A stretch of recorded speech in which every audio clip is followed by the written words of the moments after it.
Christianity is growing pretty strongly. It's particularly Western Europe that are dying on their feet.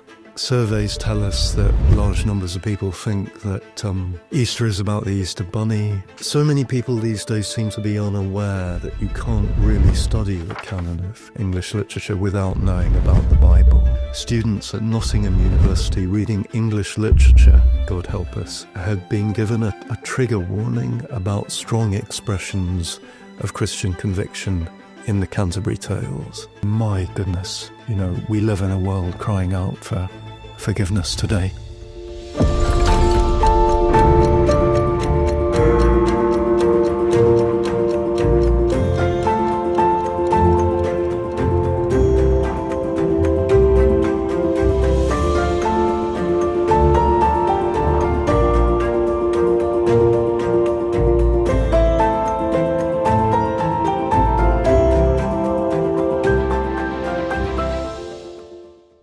Welcome back to Re-Enchanting. We have a podcast brought to you by seenandunseen.com. I am Belle Tindall. And I'm Justin Brierley. And we are back to speak about re-enchantment, whether we're craving it and where we might be seeking it. Today's guest is Rupert Shortt, an author and research associate at the von Hugel Institute, University of Cambridge, and a former religion editor at the Times Literary Supplement. His previous books include biographies of Rowan Williams and Benedict XVI, as well as responses to atheism, including Outgrowing Dawkins, God for Grown-Ups. His latest book, The Eclipse of Christianity and Why It Matters, has been praised by friend of the show, Tom Holland, as a brilliant survey of Christianity's decline in Britain, how it happened and why it matters, by one of our most learned and stimulating apologists. That's some billing to live up to there, isn't it, Rupert? And in it, Rupert examines why mainstream churches are in decline across the West and the consequence of widespread secularization. But he also argues that Europe's historic faith remains critical to the survival of humane culture. So this is right in our wheelhouse for Re-Enchanting, as we talk with Rupert today about how to re-enchant the culture around us with the Christian vision of reality. Welcome along, Rupert. Thank you. Yeah, you are right up our street, Rupert. I'm so excited. But before we dig into your book, the book you've written, we want to ask you about the book you're reading at the moment. Seeing as we're on top of Lambeth Palace Library, our signature question, our start line is always, what are you reading currently? I'm pretty promiscuous. There are lots of books. I love that way of putting it. Being promiscuous with your reading. My bedside. I read an ecstatic review in the Times of a novel called Fathers and Fugitives by S.J. Naude, I think it's pronounced, the South African writer. It's being hailed as a landmark of LGBT fiction, and that arrived yesterday. I started it last night. I've just finished Robert Harris's Precipice, which is an extraordinary historical novel about the affair between Herbert Asquith, Prime Minister at the start of the First World War, and a woman, Venetia Stanley, less than half his age, which apparently took up the lion's share of his time as thousands of young men were being thrown into the meat grinder in France.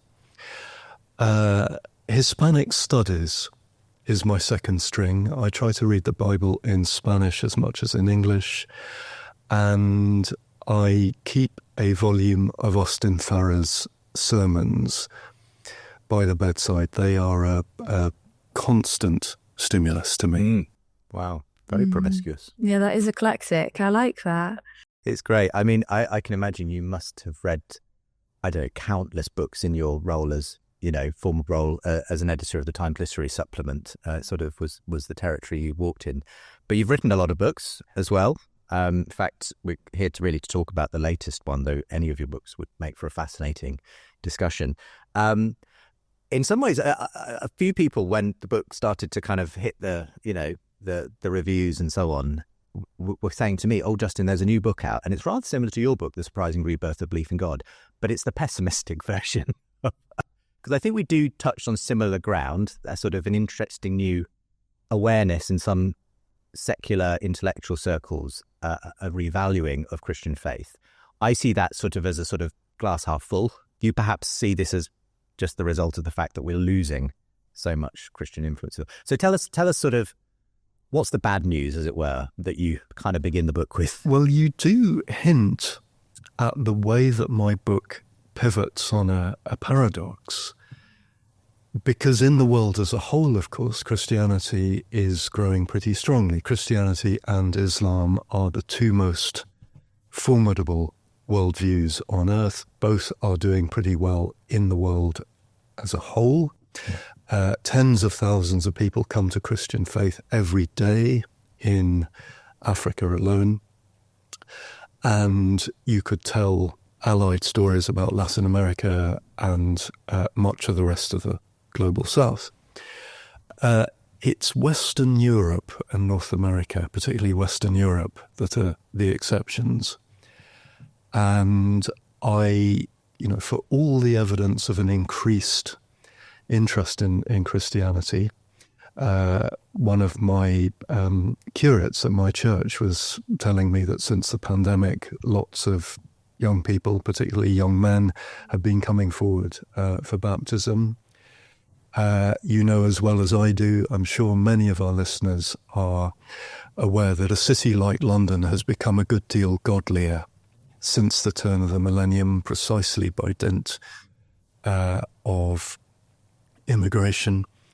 You mentioned that I worked for Times newspapers for a long time, and the office was in the news building next to the Shard. There were hundreds of catering and cleaning staff there who provided a very interesting snapshot of the social ecology of 21st century London.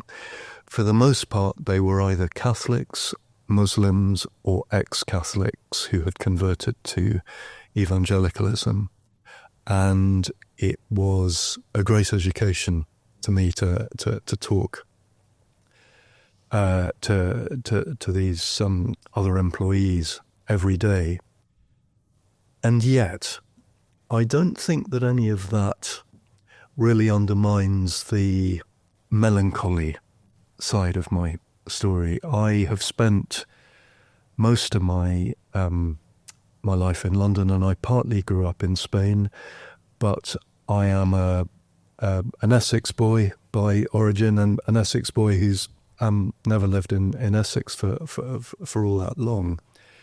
But older members of my family do live there in various rural spots, and they have a lot to say about the shrinking congregations and the way, as they see it, that these Christian fellowships in villages and small towns are dying on their feet. So there's that.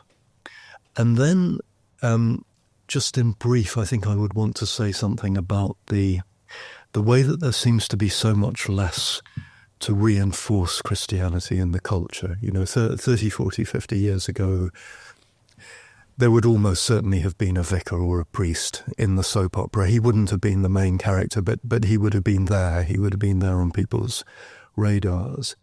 And young people in particular these days, members of my generation, Generation X, long since cast aside the fairy story as they see it, taught to them perhaps in Sunday school and rapidly discarded without being investigated further.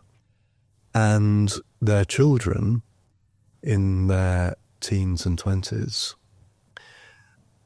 don't even have anything to kick against because they weren't really told anything in the first place. Surveys tell us that large numbers of people think that Easter is about the Easter Bunny. Very few Advent calendars these days have anything particularly Christian about them. There was a story in the papers, I think it was 2 or 3 weeks ago, about how students at Nottingham University reading English literature, God help us, had been given a trigger warning about strong expressions of Christian conviction in the Canterbury Tales. So many people these days seem to be unaware that you can't really study the canon of English literature without knowing about the Bible. When A Christmas Carol was published and the Cadburys embarked on a philanthropic project to try to improve the condition of the poor, a friend of mine who teaches English in a London state school said that many of her colleagues, let alone her pupils, were left slack-jawed to be reminded that the Cadburys are a famous Quaker family and that they were motivated by their Christian faith. You'll recall that a classic novel like Mansfield Park, there's a lot of to and fro over the production of a play. Now, you don't really understand that reference without knowing about the complex relationship between English Christians and theatre, going back to the Puritan era, and the fact that all the theatres were closed down during the period when the Cromwellians were in charge. So they just thought that the word Puritan meant priggish. They had no knowledge of Puritanism as a strand of Christianity. I could go on, but you get the picture. Sure. Yeah. The public conversation does feel very, very denuded of religion in general and Christianity in particular. Yeah. Can I ask, because the first chapter of your book is called Flight from Enchantment, which obviously caught my eye for obvious reasons. And so can I ask you about that aspect of it as well, obviously with the Re-Enchanting podcast? How are you using the word enchantment there? And what does it look like to fly away from that? And what does that look like in our individual selves? What's changing? How are the conditions of belief changed? Let's take this in stages. I would want to, if you ask me about my philosophy, I would say I want to overthrow the neo-Darwinian spell, as it's been called. What do I mean by that? I mean that purely instrumental and utilitarian accounts of human behaviour won't really do. We are motivated not only by desire and appetite, but also by a vision of the good as human beings. There's a lovely line of Roger Scruton's that I quote in the book. Our form bears the marks of its peculiar destiny. It is capable of sanctity and liable to desecration. And in everything it is judged by a standard not of this world. Now, Scruton, who was widely hailed as the most prominent conservative philosopher of his day, had rather an ambivalent relationship with Christianity. He went to church, he played the organ. It's not altogether clear from his books whether he actually believed in God or not.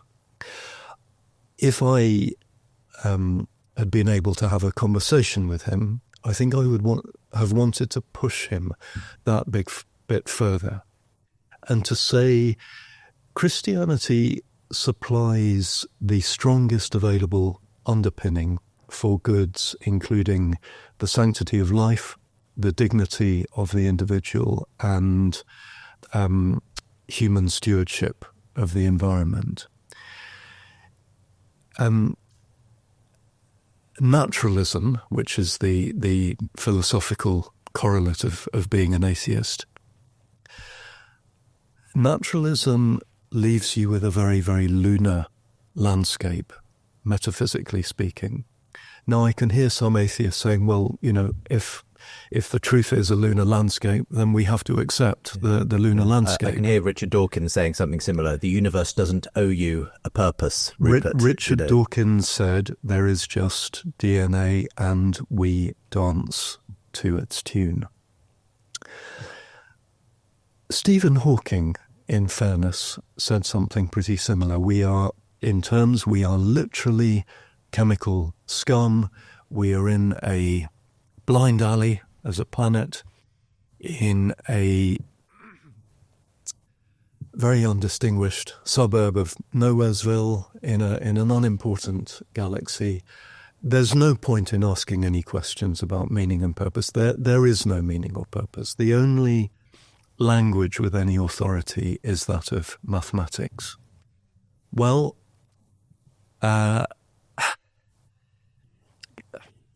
quite a lot of distinguished scientists have said, putting it politely, that was not the finest moment in a brief history of time. Let me quote back at Stephen Hawking the words of a scientist of comparable eminence, Freeman Dyson, who said, "To worship God in part entails that mind and intelligence are woven into the fabric of our universe in ways that altogether surpass our understanding." Now, the question to me is this. Which of those ways of looking at the world really does justice to our experience? I have just produced a list of all these dimensions of our experience: mind, morality, other aspects of metaphysics. Are they really just illusions? Are they epiphenomena? Are they accidental byproducts? Or, on the contrary, is meaning not just important, but real? The fact that we're not able to put our finger on what meaning is, to give an exhaustive account of it in the way that we can with a scientific theory or a mathematical theorem, doesn't mean that meaning doesn't matter or meaning is an illusion. It means that it's more elusive. And I remember being very struck by an insight of Aristotle to the effect that different dimensions of our experience need to be verified in different ways. Only a juvenile, as he puts it, has a model of truth which is drawn from mathematical truth. There are other elements of our experience that are no less real, but they simply don't lend themselves to mathematical treatment. And then moving the argument on slightly, I think I would say, and does belief in God supply a securer home for a recognition of all these dimensions? What St. Augustine did back in the day, as he was reframing a Platonic view of the world and transposing it into a Christian key, was in effect to say, let's give Plato's forms of goodness, beauty, and truth, let's give them a metaphysical change of address. Let's root them in the mind of God. It makes more sense. It's more parsimonious to root them in the mind of God than to think of Platonic forms somehow subsisting out there in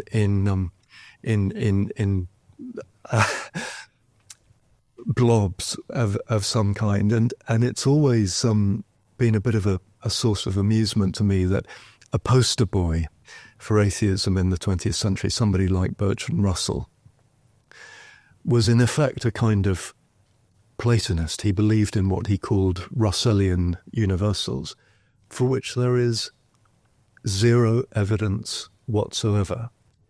By all means, attack lazy or not very well thought out arguments for the existence of God, but don't criticize Christians and others for lack of evidence when you yourself have all sorts of commitments for which as I say, there is no evidence at all. Well, I mean, and as you lay out in the book, there are all these factors have gone into why we live in an increasingly disenchanted age. Atheist materialism becoming the sort of default story in academia being one of them.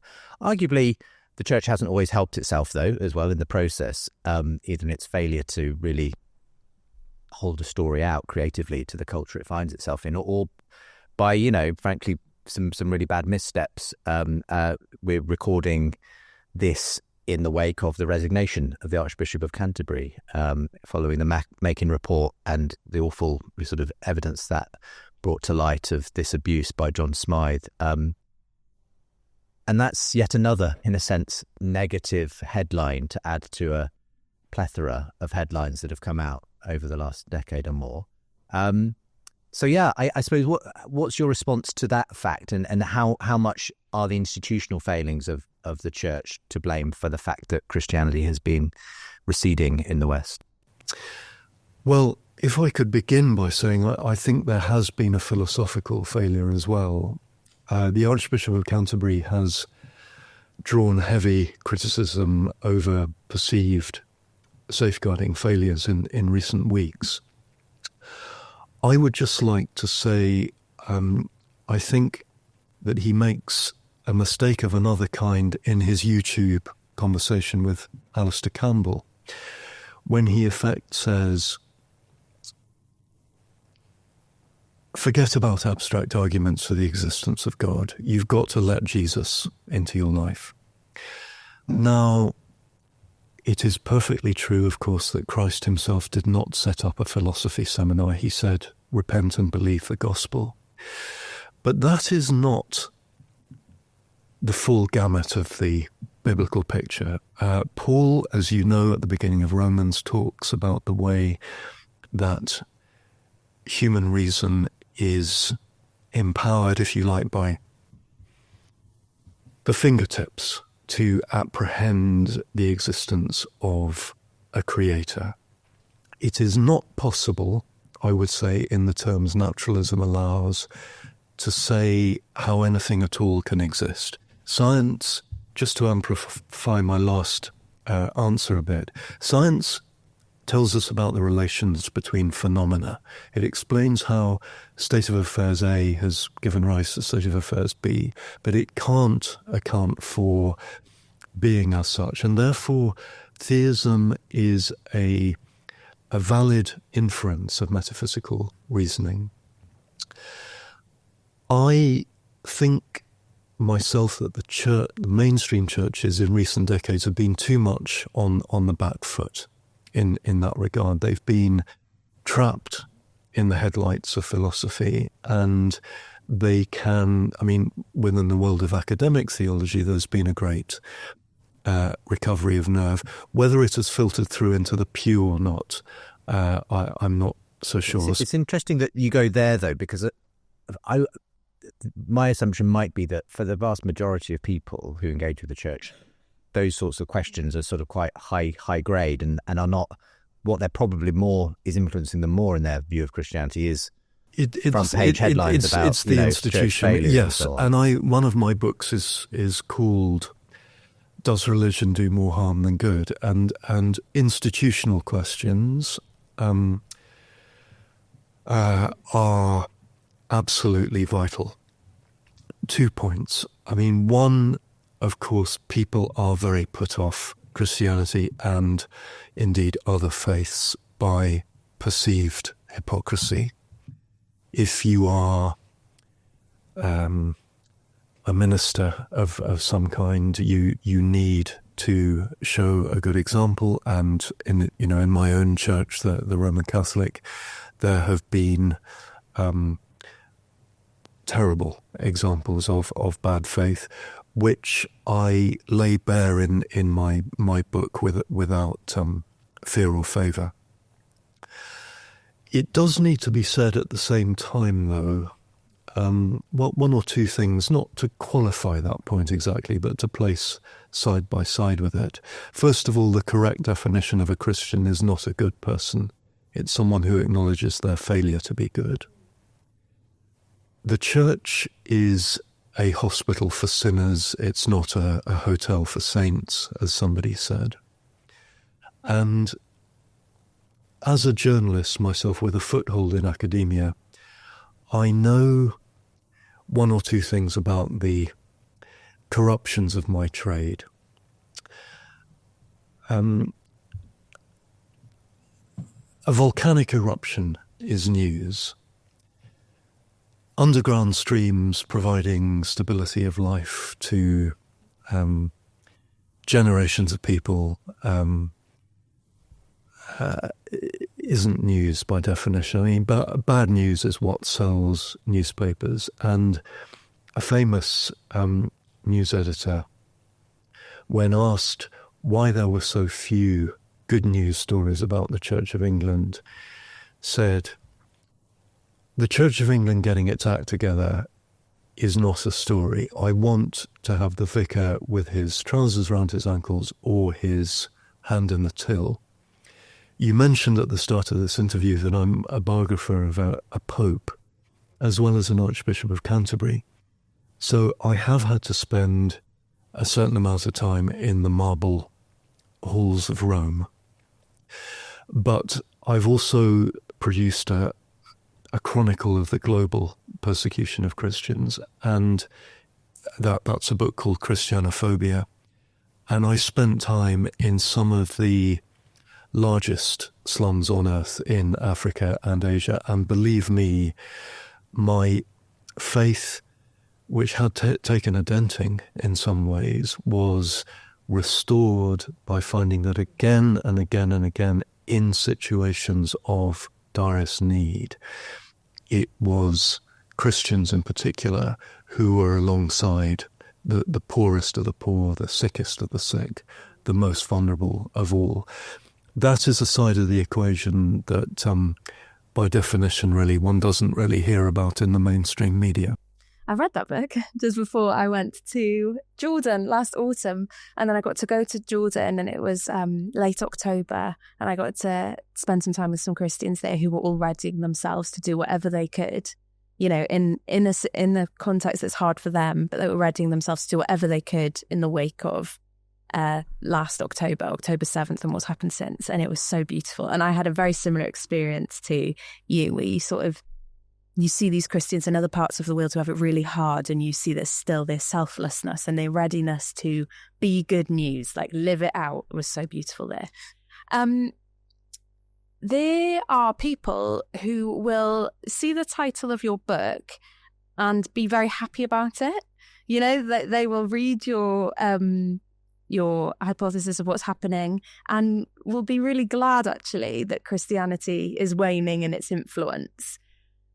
So I guess my question, if I'm kind of trying to channel those types of people, is everything that you've outlined thus far, why would you say that that's a bad thing, that Christianity is kind of shrinking out of the public sphere, out of people's consciousness? Well, as I say, I think it does provide the securest available underpinning philosophically for these goods that I've listed, the sanctity of life, the dignity of the individual, and human stewardship of the environment. Ultimately, of course, I believe that Christianity is worth commending because I think it's true. I believe that God was man in Palestine and lives today in bread and wine. There are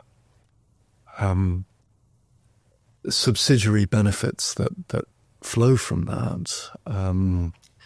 There's been, as you know, a great deal of talk about cultural Christianity, particularly over the past year. People saying, well, even Richard Dawkins, actually, I recognise I'm a little bit better informed now, perhaps, than I was about the intellectual history.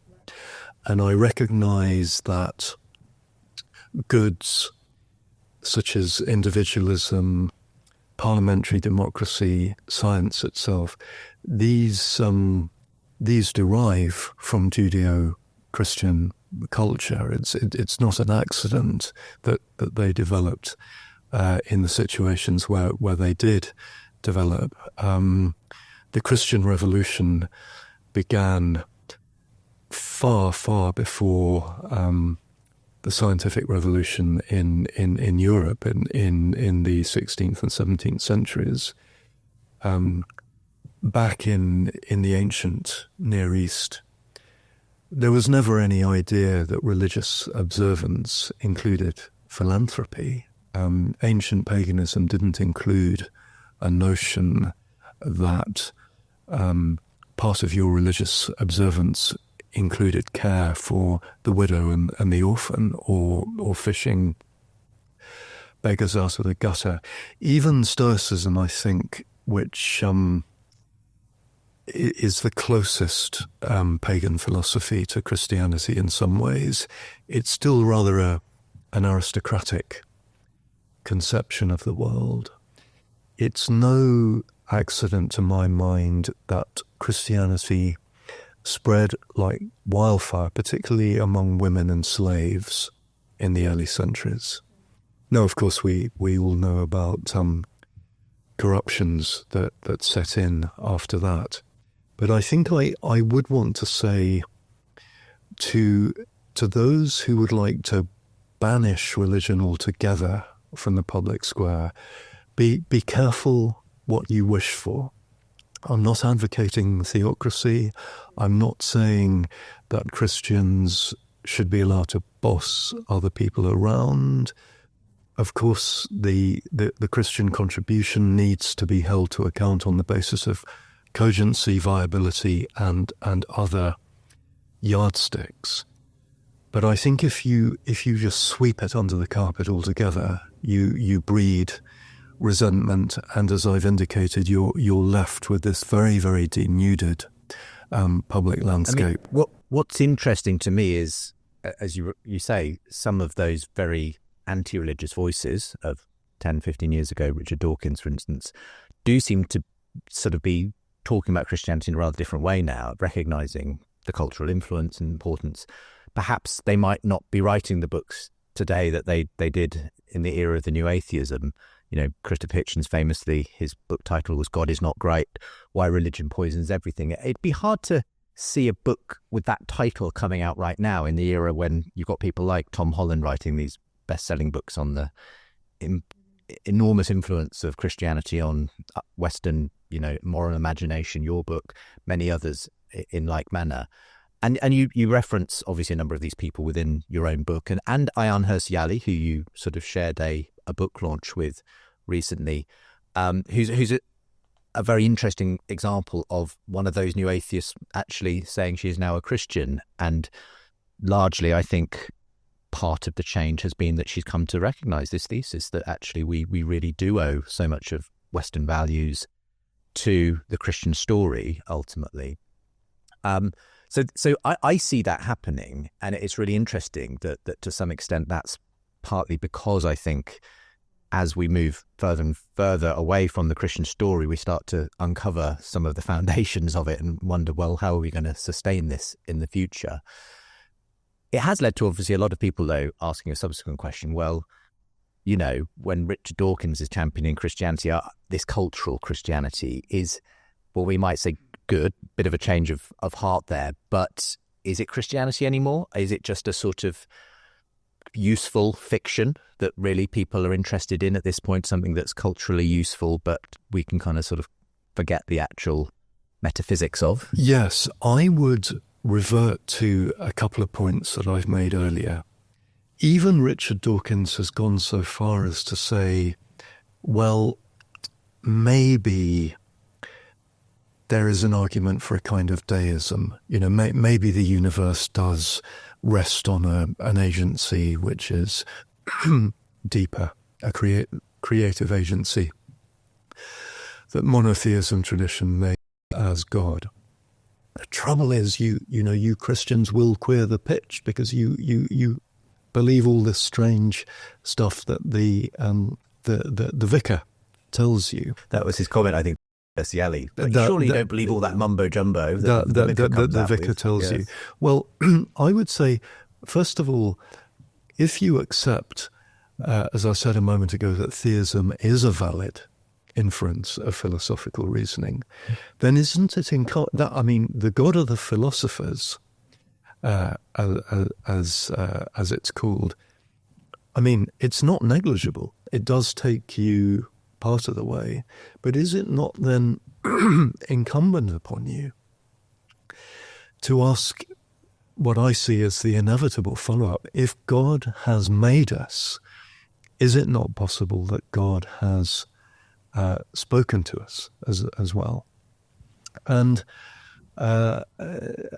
nobody, I think, could put it better than Rowan Williams. Certainly he puts it far, far better than me. And I know that my biography of him, Rowan's Rule, has some good bits, because there are lots of quotations from Rowan himself, from Rowan Williams himself. And I'd like to share with you, because this is such a sort of crucial bridge, what he said to a bunch of inquirers who were doing the Alpha course and meeting for a meal.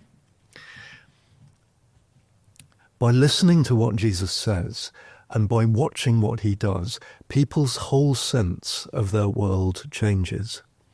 Reading the New Testament is like watching people feeling their way into the new landscape and seeing the light in it.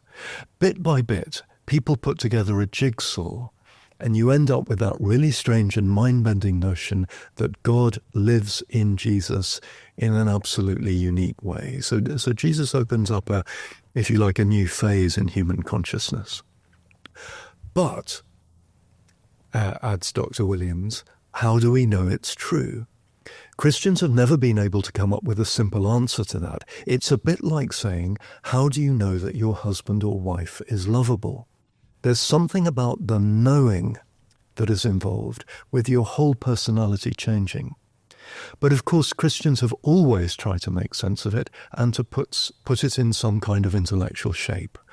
Among the things they said would be things like, does it never occur to you as rather strange that a random, unintelligent process of evolution should have thrown up beings capable of understanding the process of evolution?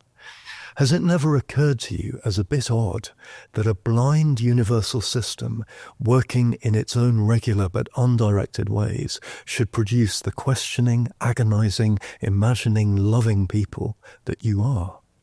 Nobody can prove to you that human beings are not the result of blind chance and undirected process. But from time to time, it's worth stopping and asking that question. Doesn't it strike you as a bit odd? I sometimes feel I'd like to ask that question of Richard Dawkins, a man who has devoted huge amounts of energy and tremendous intellectual sophistication into proving that there is no structure or meaning to the process which he so elegantly, intelligently, and brilliantly outlines. The other thing Christians say is, it's not just about mind, it's about love. Mind, on its own powerful intelligence, is never creative just by itself. Think of human relationships. Think of artists, even scientists at work. It's not intelligence alone. It's absorption, commitment, love, and the leak of imagination that goes with real love. Only love can make something completely different and rejoice in its difference. God is not just intelligence, but loving intelligence. You can't pull them apart for a second. Our existence as intelligent creatures, loving, risking, questioning, somehow fits with the idea that God is a God of loving intelligence who loves what's different. There is no single knockdown argument for the truth of all this. If there were, we probably wouldn't need Alpha courses or indeed anything else. Everybody would just sign up without asking any questions. There is a leap of faith involved, or what I rather call a leap of the imagination, that sudden sense of, yep, it all makes sense, I see how it fits. And the claim Christians make is that when you see how it fits, everything changes. Oh, Rowan. Speaking of, because if I'm being completely honest, I have a nervousness. So speaking of Rowan Williams, he, at least at the time of recording, it'll be a few months on the time of release, has reviewed Jordan Peterson's book, We Who Wrestle with God. Now, I have not read Jordan Peterson's book, so I'll just put that out there, but I have read Rowan's review, and it was a great review. But he has this issue with the book, and like I say, I haven't read it, which is that it seems like Jordan Peterson and others like him who are kind of using, maybe I'm being unfair, who are kind of gravitating towards Christianity as a social good, as a story with which we can bat off these other narratives that they don't think serve us. And it feels like they're not seeking that. That could be unfair of me, but you said, at the beginning of your answer, you said, well, I think that Christianity is good because it's true, ultimately. Is it still good without that belief that it's true? Because this idea that it's just getting tied up with kind of social conservatism and like anti-woke, that makes me nervous, because for me that's like someone, I think Krish Kandiah in a previous series said, that's like someone stolen my car and drove it off with it in a direction I wasn't intending to travel.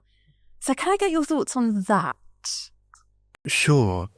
I will quote much more briefly in a moment from my new book. It's to the effect that I think the genius of Christianity is that it enables us to navigate through the culture wars, because Christianity has such a rich repertoire.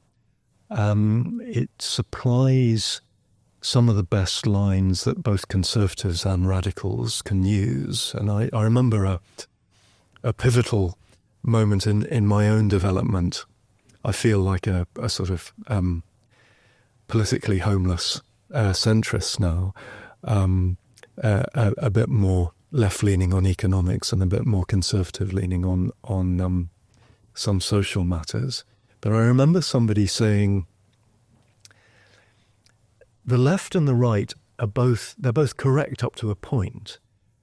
They're right about the things they care about. They just care about different things. So when the left worries about outreach and equality and people getting left behind, the left is correct. When the right worries about personal responsibility, let's say, or living within our means, or deferred gratification, conservatives have a point. And somebody I know he was a teacher for almost all his life, and he was ordained as he approached retirement. And he says he wanted to. Yes, I interviewed him, and he wanted to emphasize the extent to which his former pupils from Generation Z tend to campaign on specific issues rather than committing themselves to institutions. And he said some of those issues, LGBT rights, safeguarding, are ones on which some churches have questionable records. But rights-based campaigning tends towards factionalism and intolerance. The trans rights versus women's rights is an obvious example. At some point, I hope, people will come to see the futility of this approach and be open to the attractions of the church, because at its best, it transcends differences of that kind. Quote, "Love, like death, hath all destroyed, rendered all distinctions void. Names and sects and parties fall. Thou, O Christ, art all in all," as Charles Wesley memorably expresses that thought. Now, I think those lines, which of course reference Galatians 3, should be an inspiration and an approach, reproach to people on both sides. We shouldn't, hardline identitarianism can fall into the trap precisely of judging people by the colour of their skin or what identity boxes they take rather than the content of their character. On the other hand, various movements, from Me Too to Black Lives Matter, can claim some root in the gospel. They can represent a sort of secularized Christian outlook. Me Too plainly draws inspiration from the Christian refusal to trivialize sex, for example. I have reviewed Jordan Peterson's book as well, and I've had a cascade of messages saying, goodness, yours was very different from Rowan's. Rowan Williams's was pretty bracing. It wasn't that I disagreed with what he said. His notice was in The Guardian, mine was in The Spectator. It's that I felt there's a case for the defence of Jordan Peterson as well as a case for the prosecution, and I'm perfectly aware why he brings he causes consternation to lots of people. But I do think at the same time, well, I think two things in particular. It's worth asking why such a very large number of young men in particular who perhaps feel rather rootless, who have no positive role models or narratives, why he should have functioned as such a Pied Piper to them, rightly or wrongly. Secondly, it is clear that a little bit like Scruton, that he's dancing a bit of a tango on the edge of the Christian fold. Now, I think in some ways that can be good for Christians, because skeptics can say, oh, this guy, he has no dog in the fight. He isn't a believing Christian, and yet he seems to be taking Christianity seriously. And that could be said of a gallery of pretty prominent figures. You've got Russell Brand, haven't you? You've got Elon Musk. You've got Nick Cave, whose trajectory, I think, has been very, very interesting. But it does also prompt, as I think you rightly implied, the inevitable follow-up. If you are, in effect, signed up to Christian metaphysics, or if you are tending in that direction, has the time not come for you to make a declaration of spiritual allegiance? I mean, should you not be thinking of joining a church? And that is, I think, the big mystery of Peterson's book. It is an extraordinarily detailed, sometimes actually frequently repetitive exposition of Hebrew scripture, but with many interesting insights drawn from his background as a Jungian psychologist and from his large cultural hinterland. And a second volume dealing with the New Testament, I think, is due for publication in due course. But it ends rather theatrically. God is dead. 3 one-sentence paragraphs. God is dead? No. Deus renatus est. God is reborn.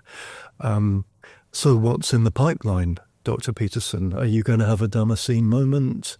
Are you stuck where you are forever after? It's all a bit of a mystery. I mean, I tend to agree with you that whether people love or hate Jordan Peterson, it would be foolish to ignore the outsized effect that people like him and many other influencers are having in terms of obviously speaking to some kind of meaning crisis, especially, as you say, among young men. That seems to be one of the primary audiences here. And so I've always felt like, yes, you can criticize Peterson, absolutely. There's lots of things I would disagree with that he sort of says.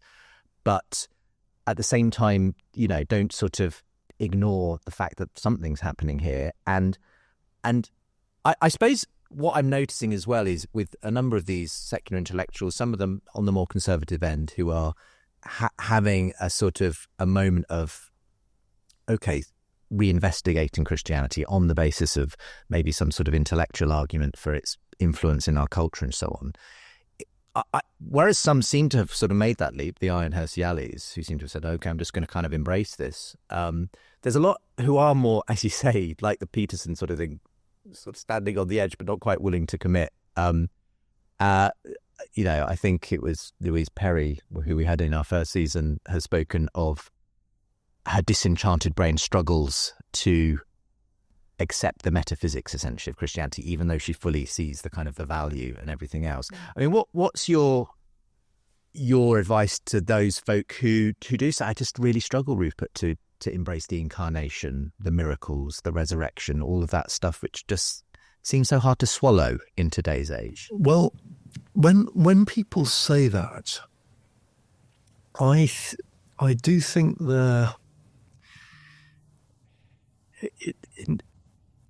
in a funny way, I think it's the hard questions, the hard, muscular, philosophical questions that they are avoiding.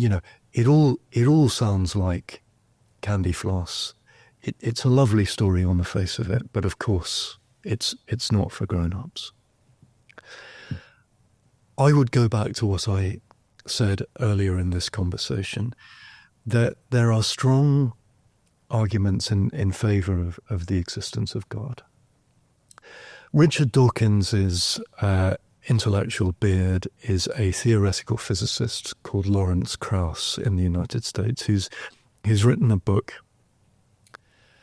called A Universe from Nothing, and it's, as it were, only when you get to the small print that it's no such thing really. It's all dependent on prior belief in a quantum vacuum. Well, excuse me, a quantum vacuum is not nothing. It's an entity within a structured cosmos. As one professor of physics put it to me, a quantum vacuum is as much like nothing as a million neutron bombs.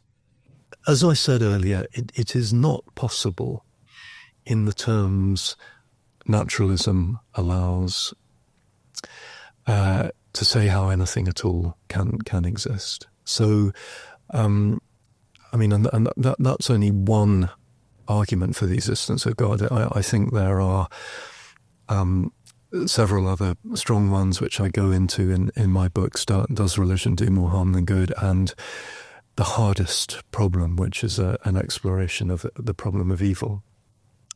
So as I said earlier, the follow-up question then is, well, if God has made us, might God have spoken to us as well? And of course, if you're a Jew, you believe in God's self-revelation in the Torah. If you're a Muslim, you believe in the revelation in the Quran through the Prophet Muhammad. And if you're a Christian, you believe that truth came to us in the form of a person. I remember a heckler once at an event Rowan Williams attended saying, well, people don't rise from the dead, grow up.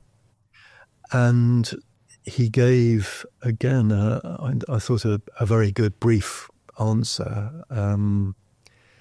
Let me try to paraphrase. There's nothing in a Christian account of the world to overthrow normal ideas about cause and effect. But if what's underlying reports of the resurrection is the unconditioned agency of a creator God, then you may be very surprised by reports of the resurrection, but you might not rule it out of court altogether, especially as there are historical reasons as well, which I supply in my book. And to bring this kind of to land, your final chapter is called Reversing Spiritual Climate Change. And I suppose the question I'd love to end on is, that feels like a hint of hope right at the end of your book. And so what gives you hope then that the eclipse of Christianity can be reversed, that spiritual climate change can be reversed? What's giving you hope? Well, ultimately, of course, the agency of God. This conversation would be impossible without my faith in divine agency. And let me be very clear, my belief that God is at work well outside the ranks of the visible church. I have an inclusive vision. I've met more than one atheist and more than one Christian who misinterprets John 14:6, both pro and anti. I am the way and the truth and the life. No one comes to the Father except through me. And the question is who me relates to. And it's, in my way of seeing things, that the Word of God, who as the prologue to John's Gospel makes clear, enlightens the spirits of all human beings made in the image of God. I would like to just end, if I may, by saying something in particular about the value added of Christianity. So many people will say, well, we can get there using neutral reason. The cardinal virtues, justice, temperance, fortitude, prudence. We don't need God for that. Well, aside from the fact that as an atheist you might struggle to say where your moral compass comes from if you really believe in the objectivity of morality, that's to say normativity, to quote the technical term, I would say that there's a je ne sais quoi about Christianity supplied by the theological virtues, faith, hope and love. And I will never forget when I was writing Rowan Williams's biography, and he had advised me to consult a very old friend of his called Albert Wheel, who's professor of political theory at University College London. And I met Albert, and he's actually a lifelong agnostic. But he said, Rupert, never ever forget that the apex virtue for the secular liberal is justice. Ultimately, the Christian does not believe in justice. Yes, justice for a Christian is a very high priority, but in the end, what the Christian believes in is not justice, but forgiveness. And justice and forgiveness are two very different things. And my goodness, we live in a world crying out for forgiveness today. We do. And that is why I would say, even though I sort of said the book was somewhat pessimistic at the beginning, I think there is a sort of hopeful note struck by the end. And there's a sense in which, I think that the fact that so many people, as we've said today, are recognizing to some extent the Christian foundations of the West gives me some hope that actually the Christian story is not over. It's sort of bubbling away often under the surface in all kinds of ways, even as it often feels like it's being sidelined in our culture. So thank you very much for helping us to re-enchant the eclipse of Christianity in the West. And eclipses come to an end by definition. That's true. And often eclipses sort of help you to see the world in different ways as well. When the sun gets covered by the moon, you can do all kinds of scientific measurements you can't do otherwise. Maybe that's another helpful metaphor. I don't know. I see. We've got tides, we've got eclipses, we've got all the natural phenomena going on. Rupert, thank you so much. It's been a joy to speak to you. My pleasure. Thank you. And if you want more from Re-Enchanting, can we encourage you to go and download our podcast, wherever you get your podcast from, to follow and subscribe over on YouTube as well at the Seen and Unseen channel. And if you want to make future episodes just like this happen, then seenandunseen.com/give is where to go. We would be so grateful. Yes, we would. But for now, thank you, Rupert, for being with us. Thank you for watching or listening, and we'll see you next time.